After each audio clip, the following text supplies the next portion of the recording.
Hello, everyone. My name is Faith Moghaddami, and I'm a second-year nursing student who worked with the Human-Animal Pain Interaction Team, or HAPI, here at the U of C, and this is my research. So as people age, they face several important health issues, and older adults often experience many personal losses, which results in grief and other mental health disorders like anxiety and depression. So companion animals, or CAs, are known to provide important health benefits in the lives of older adults, especially if they're living alone. So the loss of a pet can create significant health concerns for this population. This is especially true for older women, as they are more vulnerable to grief due to having longer lifespans and ranking their mental well-being much lower than men.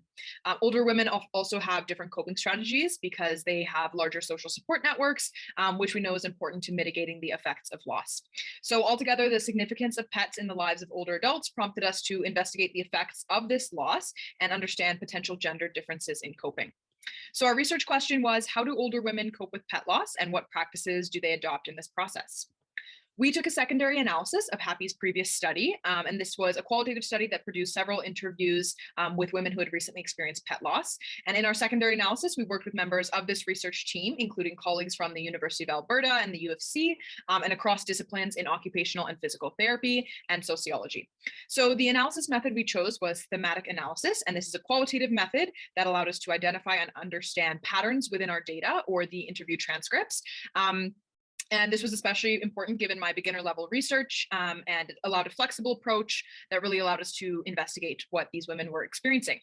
So my thematic analysis followed a 5-step process. 1 was becoming familiar with the data, reevaluating transcripts. 2 was identifying patterns or coding. 3 was identifying themes, so gathering similar codes under the same umbrella. 4 was clarifying themes, and 5 was reporting the findings. So 2 key themes emerged. The first was how pet grief was experienced, and this described changes in social networks. So for many women, this increased. They were closer to their friends and family, as well as their pet owner community, and for others, this decreased. So the loss of their pets made them less likely to connect with fellow pet owners, especially if they were out walking less. And for many women, they were. So they experienced significant decreases in physical activity and lessened physical well-being.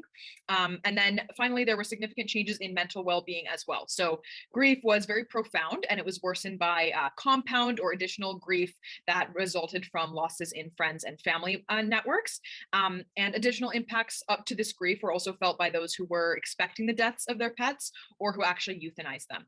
So many ultimately reported feeling numb, depressed, and losing enjoyment in their old activities.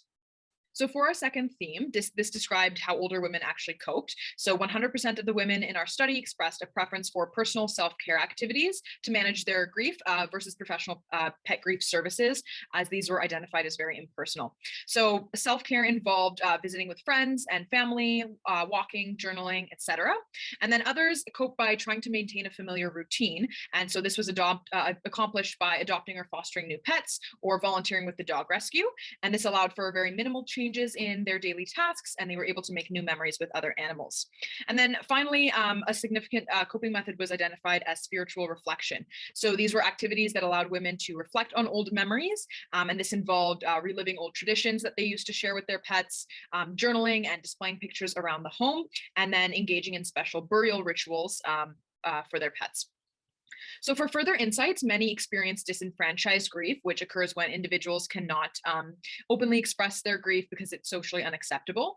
And so this reveals that social stigmas around pet loss may discourage people from adaptively coping and also limiting their available social supports. So self-care was also identified as highly preferred and involved using friends and family. And this also highlights the importance of a strong social support system. And the role of gender in perpetuating particular coping styles was unclear, but participants did agree that social norms may allow women to have increased social networks and be more likely to accept help than men.